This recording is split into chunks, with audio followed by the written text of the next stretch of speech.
We're going to take the buyer's brief MarketSauce 9000 recipe. We're going to give it a link to a website and we're going to tell it to go. Then we're going to observe the outputs of each, like an AI cocktail, if you will, using a few different tools, Perplexity, Claude, Grok, and ChatGPT. We're going to use the same exact inputs for each one of these. This is something that anybody here can do inside of our community. Get access to the free digital copy of the Buyer's Brief book. You can also buy it on Amazon. Hello and welcome in everybody to day 2 of the Scale with AI Summit 2025. We're going to use your website. We're going to create a mega brief. I don't even know what to call this, a superstar buyer's brief. So I'm going to start with ChatGPT, then we'll move on from there. But I'm going to do the exact same prompt to structure it every time. Do deep research on, follow these instructions for the MarketSauce custom recipe, generate a complete report at the end with direct citations where they are cited. That seems like it'd be helpful. All right, so this is going to be the start of this prompt. This is what we call setting the table here at MarketSauce. We got our manuscript for the buyer's brief, which again, subscribe to our community. Scroll down to the recipe part 2, instructions and context. This whole bad boy is copied. And by the way, you can also chunk this into much smaller segments. I'm just giving it a mega prompt and I'm seeing what these tools can do. So I'm taking that. I'm just going to do parts 1 and 2. Actually, this is going to be nuts if it actually includes all these sales arguments. So again, like, hey, all these tools wanting to be the best. We'll see who's the best and can actually do this right now, because that's the one that, whatever can handle this to like the highest degree, is usually the one that I work with the most at any given time. And that changes on a daily basis. So today, I don't want to get down into the social micro content yet, but I do want to finish it off with the brand voice, identity, and core content. So I'm pasting that here. I'm going to do one more thing. I'm going to go to the bottom for the insights for action items. I'm going to edit that slightly, not in the book because everyone else would lose access to those. So I just added this to the bottom. Okay. Strategic creative brief. So we started from the top. AndalusiaRealty.com. I selected deep research. And so first thing that ChatGPT is asking me is this. And so I'm just going to say everything. Figure it out, AI. But this is really where the operation piece of this comes into place, because if I'm doing this for a client and like I don't give it that information, then all of this output could be like totally off of what they want. If they're like, this is what I want to do, I want to sell this house. And then you're like, no, we're only looking to buy houses. Like the output's going to be geared towards a different direction, right? So again, what's your number one goal with any of this? And then make sure that context is in there. So I do that is something that ChatGPT does in clarifying some questions if it's needed. This might take 20 minutes, guys. So Yes. I'm gonna keep the ball rolling. Let's see if we can crash. Grok is going to do it much quicker. Deep search. Choose style. Deep search. I feel like Perplexity is going to be the struggle one here. Pro deep research. Okay. So now we're cooking. Claude's thinking. Oh, look at that. So Claude's cooking. Grok's cooking.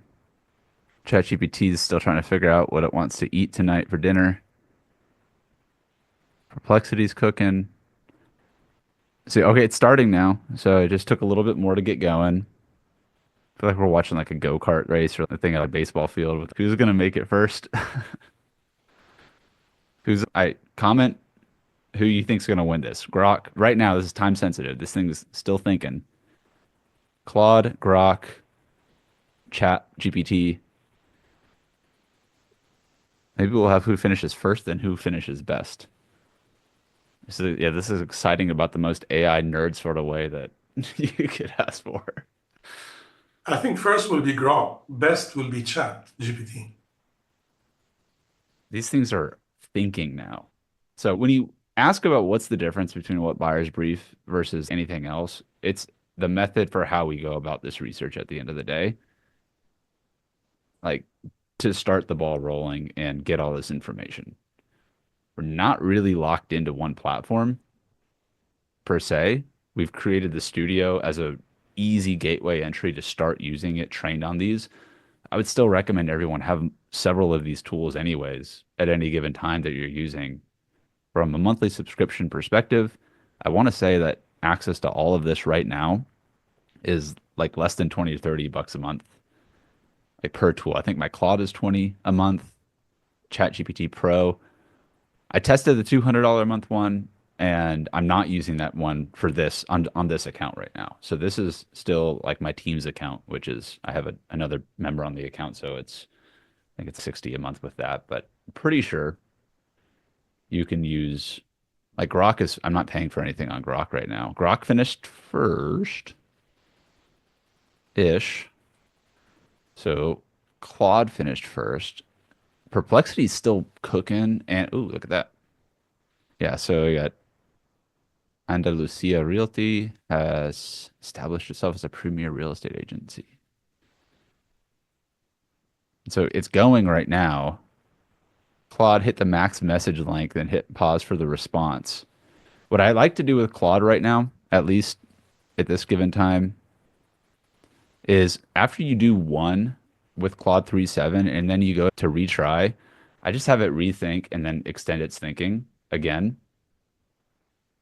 I don't really have an entire research-backed statistical report that shows the difference in direct outputs, but I've noticed that it thinks a little bit longer and then it gets a little bit more aligned in its responses. And so I just default to that right now.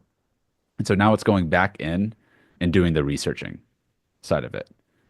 Grok finished 2 minutes and 37 seconds.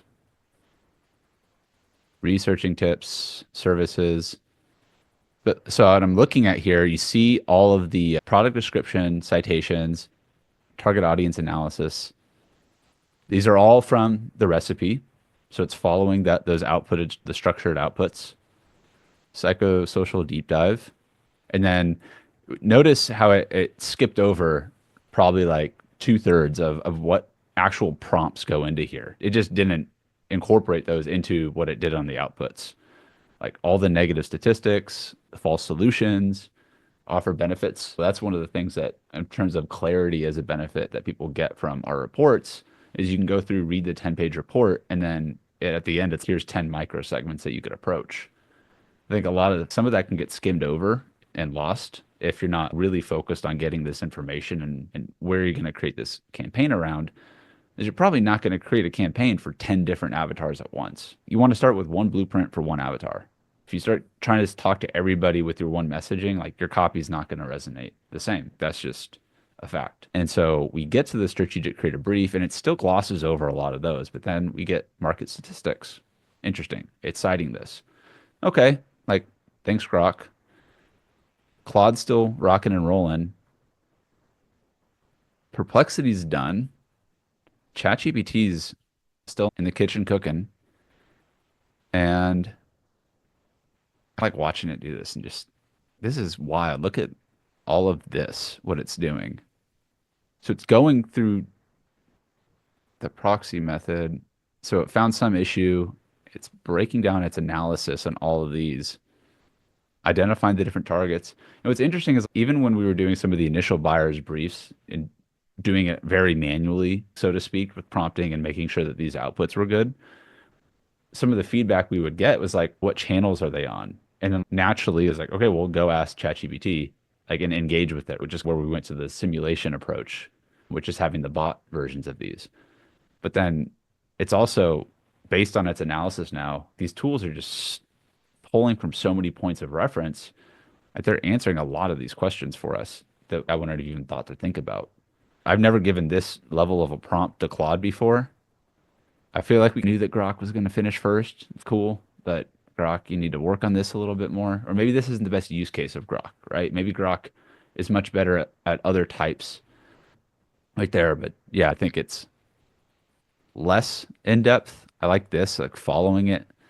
But noticing, I've noticed this with Perplexity too. This is good for the common pain points and otherwise, but Perplexity does not follow recipe style outputs the same way that Claude or ChatGPT do. It just doesn't. Okay. All right. So section one, someone please.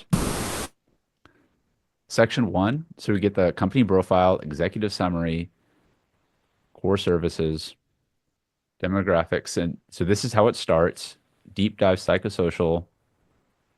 This is already much more in depth. It's still thinking too. This is like Claude is not anywhere near done. It was running for 10 minutes last night, breaking down the report from our transcript, our 5 hour plus transcript.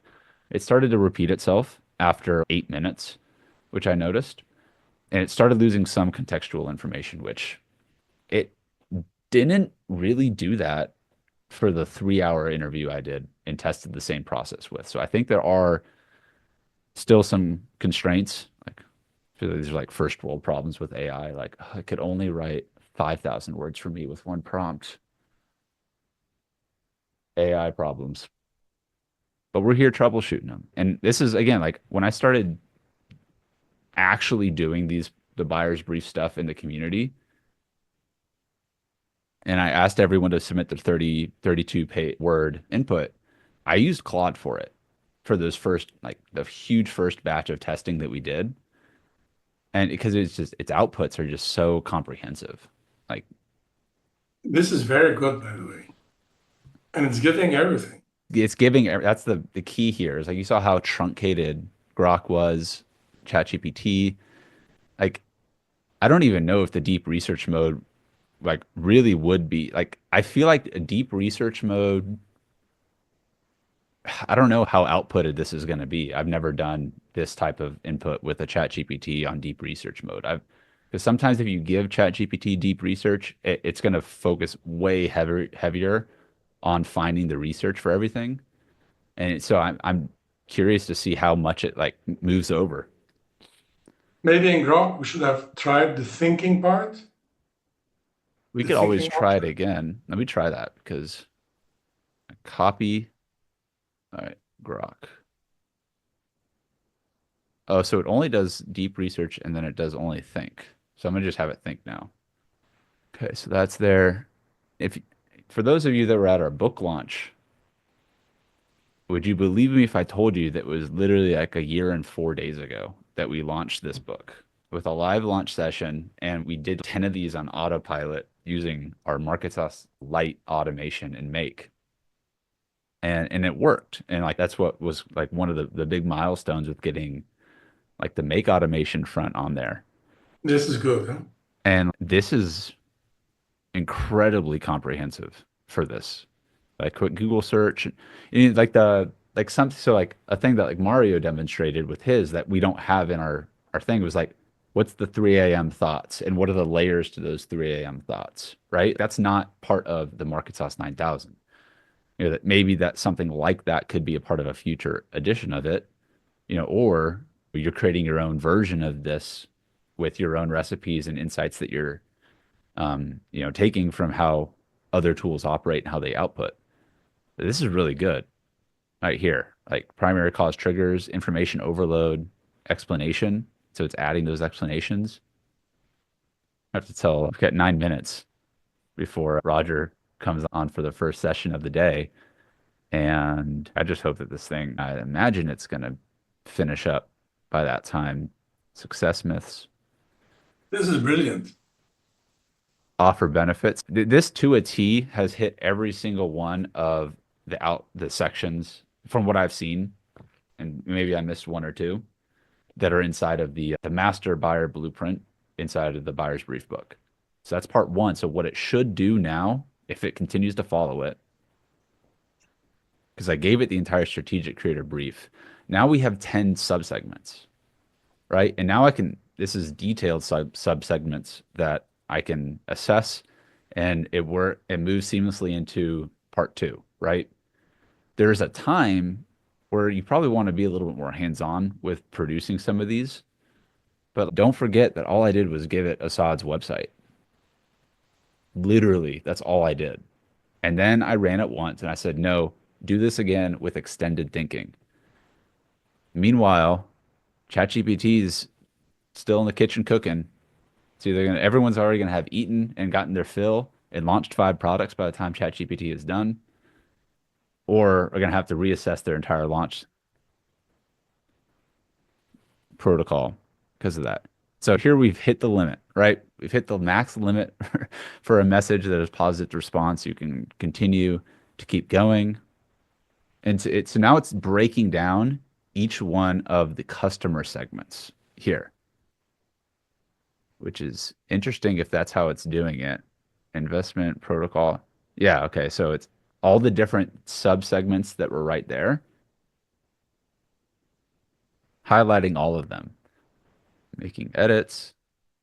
Now it's going into the sales argument. And so with this section, and this is from working through with Ron Lynch and Marketing Mercenary, is you want to be able to write a sales argument that sells your product. And we use like a problem agitate solution plus a mix of kind of the hero's journey and the prompt structure here. But you need to be able to articulate how your product solves the problem for each one of these market segments. And so if you can write like a short sales letter with this section for each one, what it's going to do in going through this process is give you additional like context to understand like the depth of how your problem is going to, or your product is going to serve that particular segment of a market. Again, with this is like a ton of research to work through. And so like the task here and the next step is Assad and his team reviewing it. Did you miss anything with your marketing? Or have you even considered some of these audiences and members? And while maybe some of this stuff can come up while you're in a MarketSauce or in a ChatGPT or otherwise, that's why we start with this process and then it expands and goes into other tools. If I want to make a campaign, I'm just going to pick one of these market segments for this. And then you could use like Mario's copy bots to like, all right, here's all this information that I just gave you. Like now let's write all the copy that can do that. Or maybe you have your own, or maybe you use it inside of Benson, right? And take the outputs and then go and fill out your blueprint inside of Benson. And then you're comparing the two. This is just straight from Claude and a website and our MarketSauce 9000 recipe. ChatGPT is going to be working through the night on this. In terms of legs up in the race, this. Do you mind sending me this over? Yeah, so it's going to be $49.99. I'm just playing with you. Happy to share this with you. One of the many benefits of joining us on these calls live, y'all, seeing what's possible with these tools. And what we just did there was we asked Grok to redo it and instead of deep research to do think. This seemed to do a lot better and noticing immediately that Grok is a lot more condensed with its word. We did tell, I'm not going to be able to read all of this right now, but you can see it's doing a lot more of those sections and it's not like truncating a lot of it. And solutions, strategic brief, USP, still shorter. Like Claude definitely had the most content output and detail, and ChatGPT with 60 seconds left on the Hey, clock. So we see the out. It's even got pictures of your area. Look at that. We got pictures and see how it's citing all the sources here inside. Target audience, super detailed, comprehensive analysis, a lot more content here and a lot more links that you can see. Threats, marketing review strategy. So this is again on the deep research front. If I did this exact same thing without deep research, the same way that Grok worked, I bet it doesn't follow. It follows into a little bit more of a structured output. But we did get the citations appendix. So what I could do from this point, and this is what I would say to do if you start and prime the chat with deep research, you can go put that exact same context in, and then it's already going to have that research to inform it. And now I just gave it to 4.0 Mini, pitting all of these different AIs against each other doing the research. You can see the outputs and what they're capable of does vary.